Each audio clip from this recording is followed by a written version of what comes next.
Minecraft super flat world. तो क्या हम लोग इसमें गेम बीट कर सकते हैं? क्योंकि यहाँ ना तो स्ट्रक्चर्स होते हैं, ना ही हमारे पास बेसिक रिसोर्सेज होते हैं जिससे हम लोग गेम को बीट कर सकें। लेकिन हाँ, मेरे पास इसमें बोनस चेस्ट होगा जिसके हेल्प से मैं ये गेम बीट करूँगा। और उस बोनस चेस्ट के अंदर हमारे पास ऑब्सीडियन होंगे नेदर पोर्टल्स के लिए, और हमारे पास एंड पोर्टल के फ्रेम्स भी होंगे ताकि हम लोग एंडर ड्रैगन से फाइट कर पाएँ। और हाँ, एक ग्रेवल भी मैंने रखा हुआ है ताकि मैं फ्लिंट एंड स्टील बना पाऊँ। और आज का हमारा चैलेंज यही है कि हम लोग नेदर पोर्टल को लाइट अप करें, क्योंकि नेदर में हमें काफ़ी सारे आइटम्स मिलेंगे।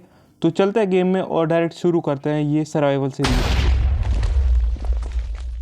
डे 0 पे मैं ऐड कर देता हूँ सारे के सारे इनिशियल आइटम्स जो कि गेम को बीट करने के लिए हमें चाहिए थे। उसके बाद फिर मैं आ जाता हूँ सर्वाइवल में, और बोनस चेस्ट से मैं सारे के सारे इंपॉर्टेंट आइटम्स निकाल लेता हूँ, जैसे कि सैपलिंग्स। और हाँ, यहाँ पे एक स्लाइम भी आ रहे थे काफ़ी ज़्यादा, तो मुझे अंडरग्राउंड बेस भी बनाना पड़ेगा ताकि मैं सेफ़ रहूँ और बार बार ये स्लाइम्स मुझे डिस्टर्ब ना करें। तो इधर मैं जल्दी से स्प्रूस की सारी सैपलिंग लगा देता हूँ एक बड़े ट्री के लिए। और इस वर्ल्ड में हमारे पास स्टोन के लेयर्स भी हैं, क्योंकि ये ओवरवर्ल्ड वाला फ्लैट वर्ल्ड है, तो इसमें मैं स्टोन टूल्स तक अपने आप को अपग्रेड कर सकता हूँ। तो मैं इधर से थोड़ा सा नीचे डिग डाउन करता हूँ, उसके बाद फिर बेड बना लेता हूँ, और उसके बाद फिर मैं वुड चॉप कर लेता हूँ ताकि हमारे पास लॉक्स आ जाएँ और हम टॉर्चेस बना पाएँ। फिर मैं चेस्ट बनाता हूँ, थोड़े से टॉर्चेस बनाता हूँ, और उसके बाद फिर मैं इधर स्प्रूस की थोड़े से और सैपलिंग लगा देता हूँ ताकि और ट्रीज बन जाए। और फिर यहाँ पे 2 स्लाइम आके मुझे मार देते हैं पहली बार इस वर्ल्ड में। मारो, हमको जिंदा मत छोड़ो सालो। हम कोई मंदिर का घंटा है कि कोई भी आके बजा जाता है। उसके बाद नीचे डिग डाउन करने के बाद फिर मैं स्टोन लेता हूँ, स्टोन के टूल्स बनाता हूँ, और उसके बाद फिर अब जाके फर्नेस बनाता हूँ। और यहाँ पे मैं थोड़े से लॉक्स ले लेता हूँ जिनको मैं स्मेल्टिंग के लिए लगा देता हूँ, टॉर्चेस के लिए। उसके बाद फिर यहाँ पे मैं टॉर्चेस बना के एरिया को थोड़ा सा लाइट अप कर देता हूँ ताकि यहाँ पे अंधेरा हो तो रात में मॉब से स्पॉन ना हो। और ऐसे ही मेरा डे 1 भी एंड हो जाता है। डे 2 पे फिर मैं चला जाता हूँ थोड़े से बेसिक रिसोर्सेज के लिए, क्योंकि मुझे खाना काफ़ी ज़्यादा ज़रूरी था।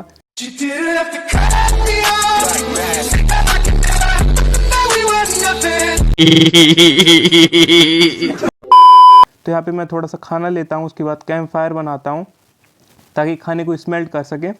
उसके बाद फिर खाने को स्मेल्ट करने के बाद फिर मैं थोड़ा सा और चला जाता हूँ ताकि और एनिमल्स को मैं किल करूँ, क्योंकि मुझे खाना चाहिए 2-3 दिन का। अजीब जानवर है, कितना भी खाए भूखा ही रहता है। और इधर फिर मैं थोड़े से और बेसिक काम कर देता हूँ। उसके बाद फिर मैं डोर लगाता हूँ, और इधर मैं जो अंडरग्राउंड बेस बनाने आता उसको मैं थोड़ा सा एक्सपेंड करता हूँ ताकि यहाँ पे मैं अपने आप को शिफ्ट कर सकूँ ऊपर से, और स्लाइम से हमेशा बचा रहूँ। तो ऊपर से मैं जाके सारा का सारा सामान ले आता हूँ, और नीचे चेस्ट लगा के यहाँ पे अपना सारा सामान ट्रांसफ़र कर देता हूँ। जैसा कि आप लोगों को पता ही हमारे एंड पोर्टल फ्रेम्स और ऑब्सीडियन हैं, तो ये सबको मैं इधर जल्दी से ट्रांसफ़र कर देता हूँ। उसके बाद फिर मैं इस रूम को और एक्सपेंड करता हूँ, क्योंकि मुझे ये रूम बड़े में चाहिए था, क्योंकि यहाँ पे स्टोरेज भी हमारा रहेगा। और इसी चीज़ में मेरा पूरा का पूरा डे 2 चला जाता है। उसके बाद मैं इधर फर्नेस कुछ बना के लगा देता हूँ, और कॉबल स्टोन्स को मैं स्मेल्ट कर देता हूँ ताकि स्टोन ब्रिक्स बना पाऊँ। उसके बाद फिर मैं नेदर पोर्टल सेट कर देता हूँ, और मेरे पास यहाँ पे 10 की जगह 12 ऑब्सीडियन आ गए थे। क्रिएटिव से मैंने गलती से 12 ले लिए थे, जबकि 10 में नेदर पोर्टल बन जाता है। तो यहाँ पे मैं थोड़ा सा नेदर पोर्टल में डिज़ाइन बनाता हूँ। उसके बाद थोड़े से फूड आइटम्स को और स्मेल्ट करता हूँ ताकि मैं रात के लिए तैयार हो पाऊँ। उसके बाद फिर रात में मैं काफ़ी सारे ज़ॉम्बीज़ को मारता हूँ, और ये एक बेबी ज़ॉम्बी रहता है जो कि पता नहीं कैसे पीक पे बैठ जाता है, तो मैं जल्दी से इसको भी मारता हूँ। उसके बाद फिर मैं रात भर यही करता हूँ कि मैं और ज़ॉम्बीज़ को मारने का ट्राई करता हूँ, जिनमें से एक ये बेबी ज़ॉम्बी मुझे मारता है, और इसको मैं जल्दी से यहाँ पे मार देता हूँ। उसके बाद फिर मैं जाके और इसका बदला लेने इसका एक दूसरा भाई आता है जो कि मुझे अगले दिन कई बार मारता है सुबह।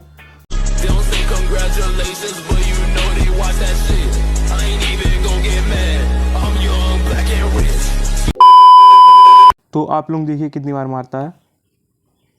यहाँ पे मुझे पहली बार मार देता है, उसके बाद दूसरी बार मारता है, उसके बाद तीसरी बार।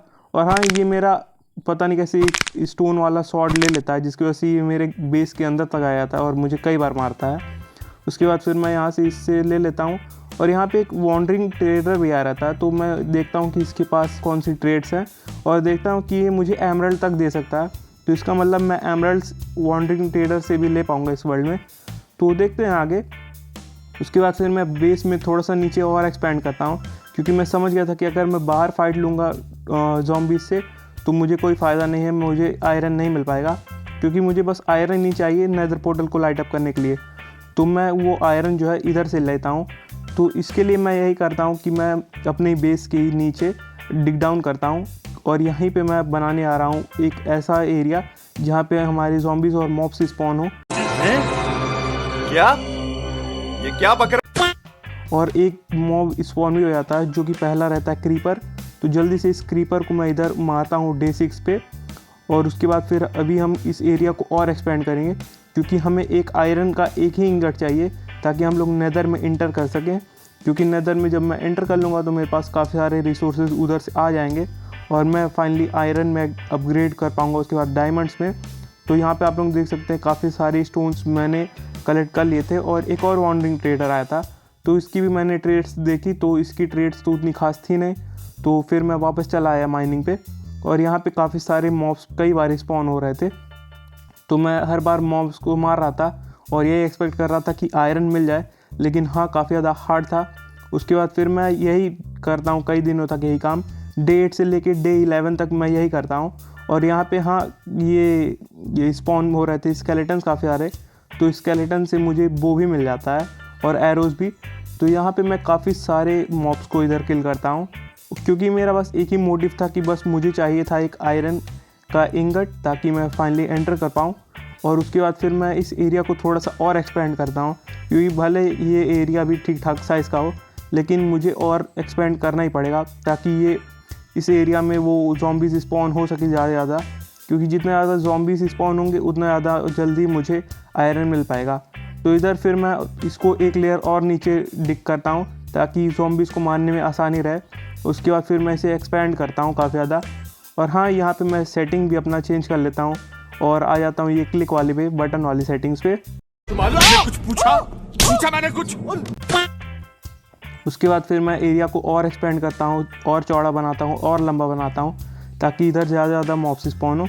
ये चीज़ मैं डे 8 से लेकर डे 11 तक करता हूँ और फाइनली वो टाइम आता है जब मुझे मिल जाता है मेरे वर्ल्ड का पहला आयरन, जिसके बाद अब मैं नेदर पोर्टल को फाइनली लाइट अप कर पाऊँगा। और मुझे भरोसा नहीं होता, इसलिए मैं एक बार पहले छत पे आता हूँ, उसके बाद फिर अब जाके चेक करता हूँ और हाँ मेरे को मिल जाता है मेरे वर्ल्ड का पहला आयरन। तो इस तरीके से मैं पहला आयरन पा जाता हूँ अपने वर्ल्ड का। नीचे आ जाता हूँ फ्लिंट लेने के लिए ताकि मैं पोर्टल को लाइट अप कर सकूँ और फ्लिंट एंड स्टील बना लेता हूँ। और हाँ, पार्ट सेकंड के अंदर ही हम लोग नेदर को एक्सप्लोर किया जाएगा ताकि हम लोग नेदर में जाके आयरन टूल्स बना सकें। तो यही था आज की इस वीडियो में, आप लोगों को पसंद आया होगा। And thanks for watching, peace out.